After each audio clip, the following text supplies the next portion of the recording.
বাংলায় ভোটে BJP vote চুরি করে জিতেছে। রাহুল গান্ধী সরাসরি রাজনৈতিক ব্যাখ্যা দিল জনসাধারণের কাছে। দেখুন কি বলছে।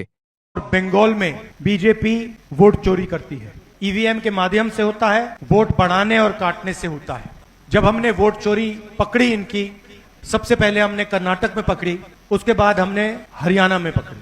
जैसे ही हमने इनकी वोट चोरी पकड़ी, इन्होंने एसआईआर काम शुरू कर दिया। एसआईआर का मतलब इलेक्शन कमीशन ने ही वोट चोरी का काम शुरू कर दिया। पहले बीजेपी के लोग करते थे, इलेक्शन कमीशन के माध्यम से करते थे।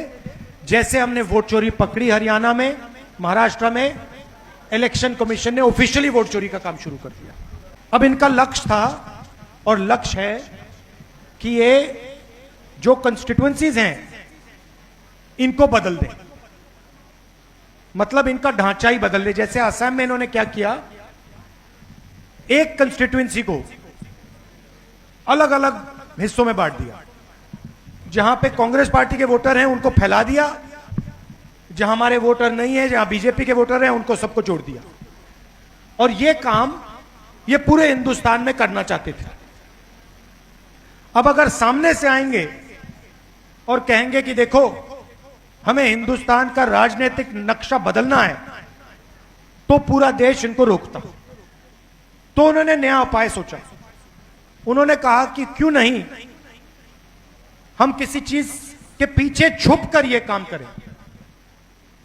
और इसलिए इन्होंने कुछ दिन पहले नए महिला आरक्षण की बात की, क्योंकि वो चाहते थे कि नए महिला के आरक्षण के बिल के पीछे वो डिलिमिटेशन, मतलब हिंदुस्तान के राजनीतिक नक्शे को बदलने का बिल डाल दे।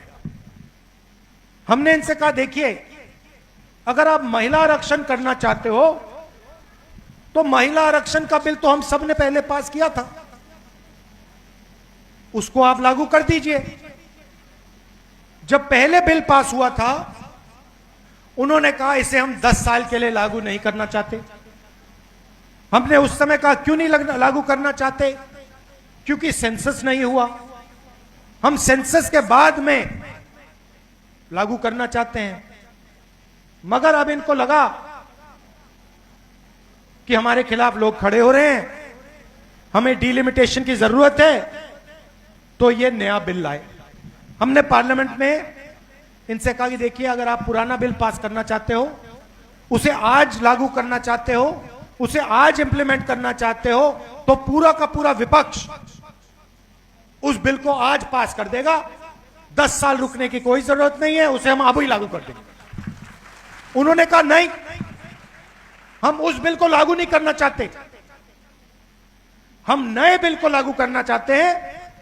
और नए बिल के अंदर सिर्फ महिला आरक्षण नहीं है, नए बिल के अंदर हिंदुस्तान के राजनीतिक नक्शे को बदलने का बिल भी है।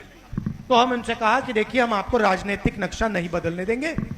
अगर आप महिला आरक्षण बिल पास करना चाहते हो तो पुराना बिल पास करो, अगर आप ये हरकत करने की कोशिश कर रहे हो, राजनीतिक नक्शा बदलने की कोशिश कर रहे हो, तो हम आपको नहीं करने देंगे। और हमें बिल रोक दिया। यह है महिला आरक्षण की सच्चाई।